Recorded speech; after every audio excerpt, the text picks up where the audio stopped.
ગયા વખતે આપણે પ્રકરણ એકમાંથી ત્રણ સંખ્યાઓના ઉસાલસા વાત અને બીજા કેટલાક ડિપાર્ટમેન્ટના તમે વર્ગના સાબિત કરતા હતા. એવી જ રીતે આજે અસમય સંખ્યાઓ આપેલી સંખ્યા અસમય સંખ્યા છે તે સાબિત કરો એવો ક્વેશ્ચન છે. એટલે થોડુંક ધ્યાન રાખવું. બહુ ઇઝીલી છે. આપ જો થોડુંક ધ્યાન કરશો બહુ તકલીફ પડે એમ નથી. બહુ દાખલા ઇઝીલી જેવું હોય છે કે ધારો કે 5 - √3 અસમય છે તેમ સાબિત કરો. તમે જ્યારે એવું કરો છો ત્યારે તમારી પાસે બે અવિભાજ્ય પૂર્ણાંક સંખ્યાઓ તમારે ધારવાની છે e અને b. અને એ બંને સંખ્યાઓ તમારે સામે લખવાની છે. એ છે 20 ઉપર લખવાની છે. અને એના પરથી આપણે દાખલો સાબિત કરવાનો કેટલીક સંખ્યાઓ પૂર્ણાંક આવશે તો કેટલીક અસમય સંખ્યા આવશે જે વાસ્તવિક સંખ્યા છે, બરાબર, પણ અસમય સ્વરૂપમાં છે એમ આપણે કહેવાનું છે. તો તમને કે સાબિત કરો કે 5 - √3 અસમય સંખ્યા છે, બરાબર છે. તમને તો કે સાબિત કરો કે 5 - √3 અસમય સંખ્યા છે તેમ સાબિત કરો. તો આપણે અથવા દર્શાવો કે તમને કે 5 - √3 એ અસમય સંખ્યા છે તેમ દર્શાવો. એવો પણ પ્રશ્ન એ રીતે પણ પૂછી શકાય છે. અને આપણે ધારો કે શું સમય છે એવું લઈને આપણે રાખવાનું અને એ સમય છે એવું કરશો અને એમાં આપણી પાસે બે પરસ્પર અવિભાજ્ય સંખ્યાઓ a અને b છે એવું પણ આપણે લખવાનું. અને એવી રીતે શોધવાની કે સામે બંને પૂર્ણાંક સંખ્યાઓ તમે જે ધારી હવે એ બંને વ્યસ્ત હશે એટલે પૂર્ણાંકમાં હશે, અપૂર્ણાંક છે. અને પછી તમારે દાખલો ગણવાનો છે. બહુ ઇઝીલી છે. આપણે લખીશું સાબિત કરો કે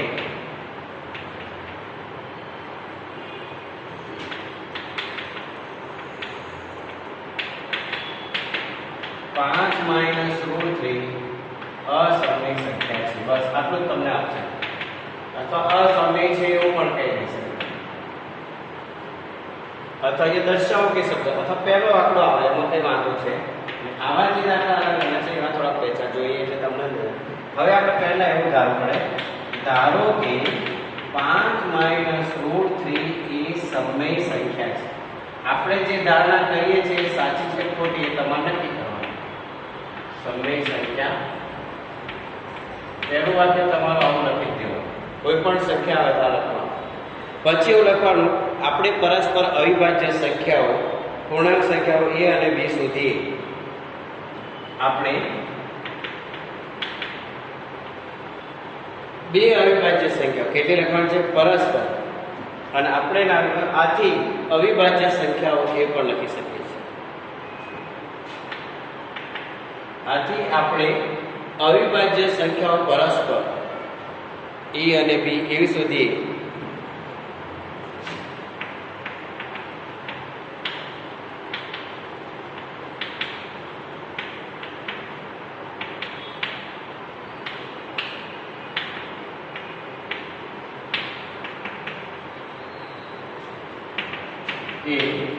જેથી a - √3 બરાબર a/b થાય.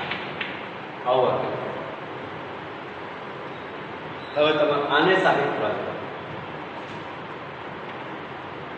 અરે 5 બરાબર.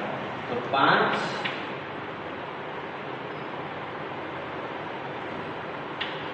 √3 બરાબર 5 - a/b. √3 નામ લાગ્યો a/b. અહીંયા 5 તમે લસા b લસા લેજો. 5b - a/5. તમારે આ વાક્ય લખવાનું સમય છે એવું લખવું પડે. લખો એટલે લખે સમય સંખ્યા છે સમય સંખ્યા. હવે આપણે કેવું લખીશું? a b અને 5 એ પૂર્ણાંક સંખ્યાઓ છે. કેવી છે? a b અને 5 પૂર્ણાંક સંખ્યા છે. તો a અને b પૂર્ણાંક સંખ્યા હોય તો 5a અને b 5b - a/5 પૂર્ણાંક સંખ્યા છે, બરાબર છે. એથી √3 કેવી સંખ્યા થાય? સમય સંખ્યા થાય. બરાબર. એક જ વાક્ય લખવાનું a અને b અને 5 સીધું લખી દઉં છું પૂર્ણાંક સંખ્યાઓ છે.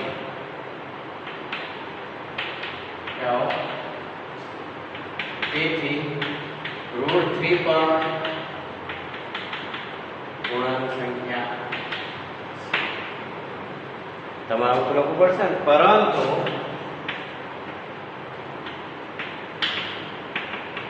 √3 તો કેવી સંખ્યા છે? અસમય સંખ્યા છે.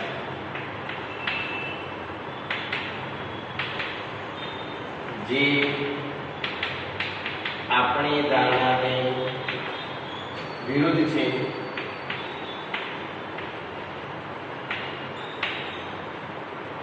માટે 5 - √3 અસમય સંખ્યા છે. માટે 5 - √3 એ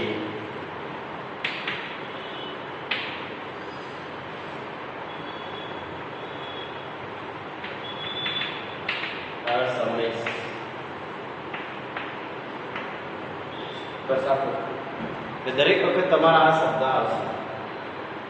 આપણે પરસ્પર ઇન્ટિગ્રેશન કરીએ અને dx સુધી 5 - બસ અહીંયા જે વર્ગમૂળ ના નીકળે એવી સંખ્યાને કરતા કરીએ એટલે બીજું બધું પણ જે બીજું બધું જમણી બાજુ આવશે બધું પૂર્ણાંકમાં હશે. શેમાં હશે? પૂર્ણાંકમાં. એટલે તમને ખબર પડે. ચાલો એક બીજું ઉદાહરણ જોઈએ. એટલે √3 અસમય હોય આપણી ધારણા ખોટી છે. ચલો 3 + 2 √5 અસમય છે. આ જ રીતે જવાનું. b ≠ 0 શરત લખજો લખેલું. અહીંયા એક શરત લખેલું લખી શકવાનું કારણ કે b0 ના છે. બરાબર, b0 હોય ને તો એને કોઈ વેલ્યુ નથી, મતલબ આપણે કિંમત મળે નહીં, બરાબર, મૂલ્ય નથી, એવો તેનો અર્થ છે. b = okay. હવે બીજી એવી ચેક લઈ લઈએ કે કઈ સંખ્યા છે 2 + 3 + 2 √5 અસમય છે. કશું જ કરવાનું નથી, તો ધ્યાનથી તમે જોજો તમને આવડી જશે. સાબિત કરો કે 2 + 3 + 2 √5 ગમે તે સંખ્યા તમારે રીતે બનાવી શકો. પછી એક જ સંખ્યા હશે એની પર વાત હશે. 2 + 3 + 2 √5. ધારો કે 2 + 3 + 2 √5 સમય છે. આ તમે ધારણા કરવી. એવું સાબિત કરી શકીશું કે 3 + 2 √5 એ બી થાય. હું આટલા સુધી પહોંચી ગયું. એટલે આ વાક્ય એઝ ઇટ ઇઝ છે, અમુક વૈકલ્પિક છે. હવે તમારે અહીંથી સાદું આપવાનું છે. પહેલા 3 ને સામે લઈ જાઓ. પહેલા કોને સામે લઈ જશો? 3 ને સામે લઈ જશો.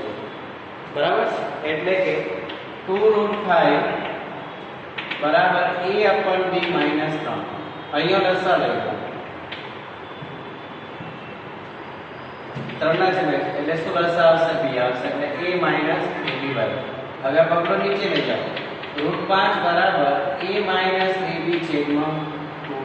પકડો ગુણાકારમાં હોય એ નીચે તમે આ 9 ની અંદર 2 √5 અને +2 √5 ના ગુણાકારને બધું ગણી લેજો. બરાબર છે. જે અસમય છે ને x ગણો તો આ એનો સહગુણક થયો. ગુણાકાર અને ચલ સમાન હોય ગુણાકારમાં તો ચલ નીચે સહગુણક નીચે છે. બસ. હવે પેલું જે વાક્ય અહીંયા a b 2 3 5 a b 2 અને 5. અરે સોરી 3 પૂર્ણાંક સંખ્યા છે, તેથી √5 પણ પૂર્ણાંક છે. પરંતુ √5 કેવી સંખ્યા છે? આ સમય જે આપણે ધારણા કર્યો છે. માટે 3 + 2 √5 અસમય છે. બસ આવું તમારે કામ કરવાનું છે. બરાબર. ચલો એવો આગળ બીજી એક આંકડાવાળો પણ હશે, એવો પણ રહે છે. a - ab / સમય છે, તેથી √3 પર √5 પર સમય થાય, પરંતુ √5 હશે આપણે ધારણા ખોટી છે. દાખલા નંબર 3 છે. 3 નો ત્રીજો 2 પ્રમાણે કરો. અહીંયા 2 આપણે બીજો દાખલો થઈ ગયો છે. આ દાખલા નંબર 2 છે. સ્વાધ્યાય 1.3 નો દાખલા નંબર 2 છે. એ પ્રમાણે તમારે ત્રીજો દાખલો કરવાનો છે. કયો કરવાનો છે?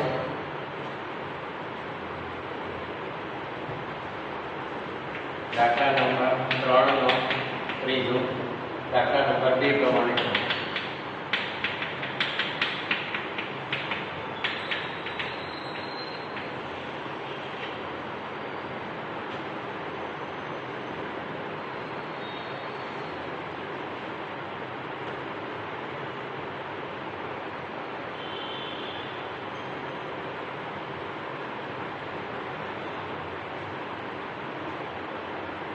ચલો હવે એક સંખ્યા સાબિત કરો કે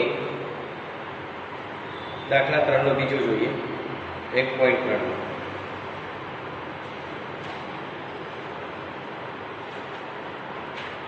ઘણા બધા દાખલા ત્યાં આપેલા છે √5 આ સમય છે 3√2 સમય છે બરાબર છે 3 + 2√5 આ બીજો દાખલા પ્રમાણે પછી 7√5 કોઈ પણ આવા સમય છેદવાળો પણ દાખલો લઈ શકાય છે 7√5 આ સમય છે તેમ સાબિત કરો તે જોઈ લઈએ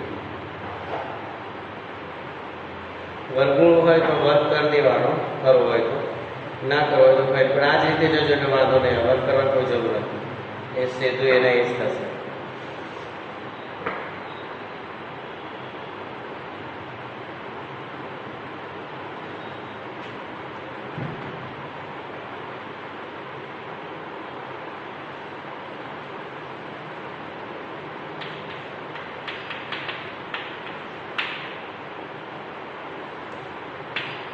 સાબિત કરવા 7√5 આ સમય સંખ્યા છે ધારો કે 7√5 એ સમય સંખ્યા છે પરસ્પર અવિભાજ્ય પૂર્ણાંક સંખ્યાઓ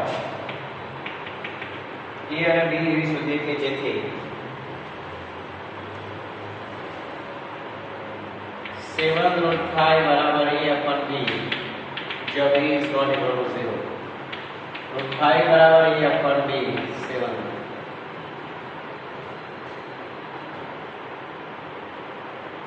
a b અને 7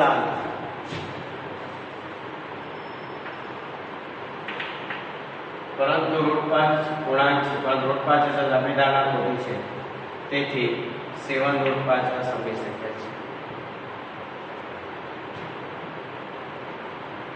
બરાબર આવા દાખલા છે પછી એટલો √5 આવે ત્યારે પણ આ છે √5 એ સમય છે બરાબર છે ધારો કે √5 સમય છે તો √5 બરાબર a પણ b અને b પરસ્પર અવિભાજ્ય પૂર્ણાંકો છે લખેલા b √5 બરાબર a અને b ને એક સિવાય કોઈ સામાન્ય અવયવ છે એ રીતે દાખલો મોટો હોય છે બરાબર એકલી √5 આવતી હોય ત્યારે એ થોડી પ્રેક્ટિસ તમારે કરવાની છે એ દાખલો જોઈ લો બરાબર છે કારણ કે એની અંદર થોડું લખવાનું છે પહેલું બધું સહેલું જ હશે √5 આ સમય છે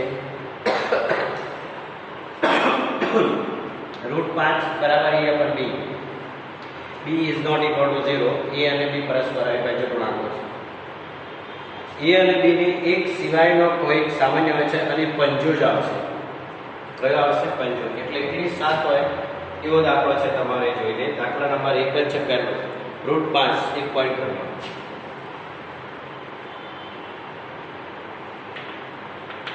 1.3 દાખલા નંબર ખાલી એવું છે √5 આ સમય છે ધારો કે √5 એ આપણે શું લખીશું સમય સંખ્યા હું તો આપણે પહોંચી જ કારણ કે આ વાક્ય આપણે ફિક્સ જ છે એટલે મેં તમને પહેલા જ કીધું ધારો કે √5 આ સમય સંખ્યા છે આથી આપણે પરસ્પર અવિભાજ્ય પૂર્ણાંક સંખ્યાને બે શોધીએ એક બીજેથી a અને b √5 બરાબર a/b જ્યાં b is not equal to આટલા સુધી તમે પહોંચી જ જાઓ છો હવે તમારે અહીંયા લખવાનું a અને b અવિભાજ્ય સંખ્યાઓ છે એટલે એને એક સિવાયનો અવયવ છે ધારો કે a અને b ને એક સિવાયનો કોઈ સામાન્ય અવયવ છે લખવાનું a અને b આવું વાક્ય લખી યાદ રહે a અને b પરસ્પર અવિભાજ્ય સંખ્યાઓ હોવાથી એક સિવાયનો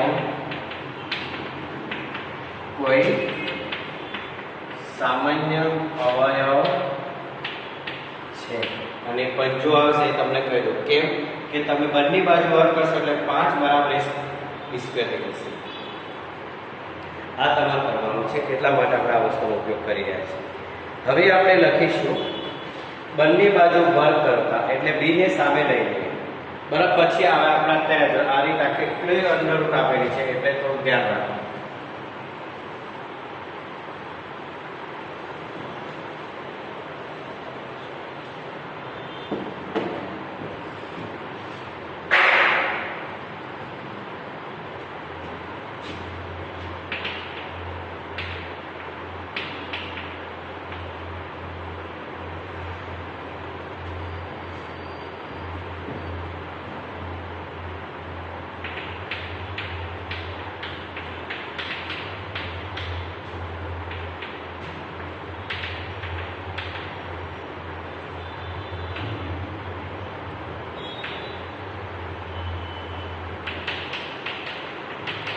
હોય તો વર્ગમૂળ કરવું, વર્ગમૂળ હોય તો વર્ગ કરવું, એટલે વર્ગમૂળ નીકળી જશે.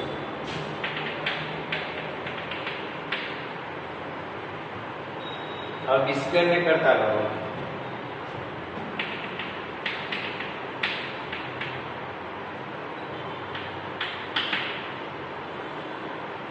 એ સ્ક્વેર અપર 5 મળે 5, તો એ સ્ક્વેર એ 5 વડે વિભાજ્ય છે એનો મતલબ એ થાય. શું લખી દેવાનું?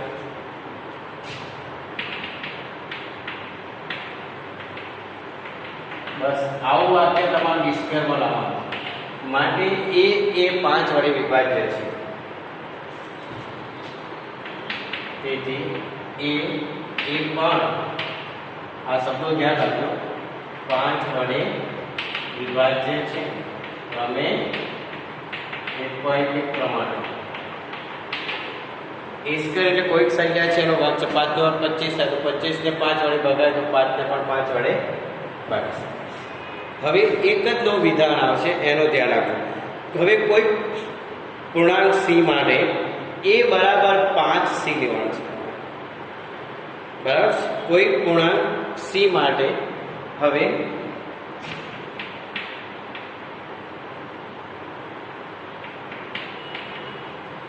કોઈ પૂર્ણાંક સી માટે a બરાબર 5c શું લેવાના? હવે a બરાબર 5c એકમાં મૂકતા એક નંબર કોને આપીશું આપણે? 5b² અમારે અહીંયા a બરાબર a કોઈ પૂર્ણાંક આવે કોઈ પૂર્ણાંક સી માટે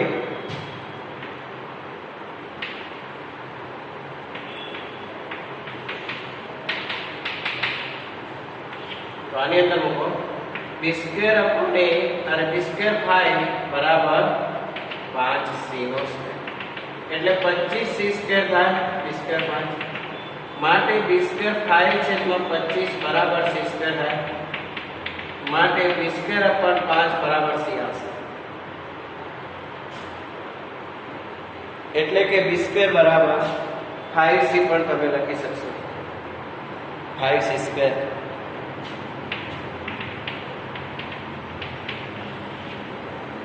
કઈ આપણે કરતા નથી, આપણે જે વિધાન છે આમ b² ને 5 વડે વિભાગી શકાય.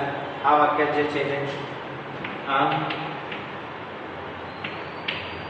b² ને પણ 5 વડે ભાગી શકાય.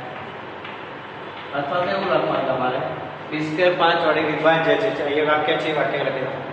તેથી b ને પણ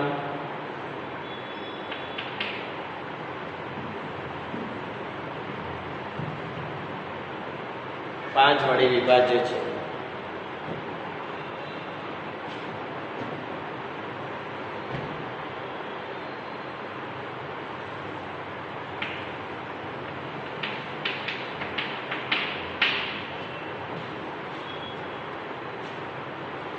હવે 1.3 પ્રમાણે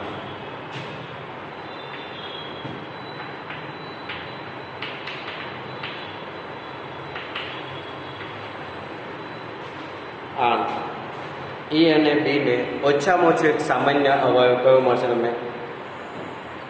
એટલે જે અંડરરૂટમાં હોય એ જ સંખ્યા એનો અવયવ થશે. એટલે આપણે આ વાક્ય લખીએ છીએ. બસ ગમે તેવું આપણે હતા આમ એ અને બી ને કોઈક સામાન્ય ઓછામાં ઓછો એક સામાન્ય એ અને બી ને આમ એ અને બી ને ઓછામાં ઓછો એક સામાન્ય અવયવ 5 છે. છેલ્લો જવાબ છે. બસ એવી રીતે અહીંયા √3 આવે, √7 આવે, એકલો રૂટ આવે ત્યારે જે સંખ્યા વર્ગમૂળમાં હશે આ સમય એ જ એ અને બી નો સામાન્ય અવયવ થાય. 1.3 ની અંદર આવા દાખલા જે હોય તમારે કરવાના છે, બરાબર? તો હોમવર્કમાં તમે સાંભળ્યો આ વિધાન એ અને બી જે ધારણાની વિરુદ્ધ છે. આ વિધાન એ અને બી પરસ્પર વિભાજ્ય છે, વિરુદ્ધ એટલે √5 સમય છે તે દાખલા પડે છે એટલે સાબિત થાય છે કે √5 આવું લખવાનું. a અને b નો ઓછામાં સમય પણ a અને b નો અવિભાજ્ય સંખ્યાઓ છે એટલે √5 અસમય છે. આપણી ધારણા ખોટી છે માટે √5 એ અસમય સંખ્યા છે. ઉદાહરણ 9, 11 સ્વાધ્યાય 1.3 બાકી રહેલા દાખલા કરવાના. ઉદાહરણ 9 અને 11 ઉદાહરણ 9 અને 11 તથા સ્વાધ્યાય 1.3 બાકી રહેતા આવા દાખલા કરવા. અહીં એક વાક્ય આવશે a અને b ને ઓછામાં એક સામાન્ય વાત છે, પરંતુ a અને b તો પરસ્પર કેવી સંખ્યાઓ છે? અવિભાજ્ય પૂર્ણાંક સંખ્યાઓ છે. માટે √5 એ અસમય સંખ્યા છે જે આપણી ધારણા ખોટી છે. એટલે કે √5 અસમય છે. બસ આવી રીતના દાખલા પૂછાતા એકલો હોય ત્યારે આવો દાખલો થશે, તમારે થોડું ધ્યાન રાખવાનું. ખાલી આ કઈ વસ્તુ એ 5 વડે પછી કોઈ પૂર્ણાંક c ધારે અને a સ્ક્વેર ની જગ્યાએ બધું કરે b સ્ક્વેર ને 5 વડે ભાગતા કરી દેવા.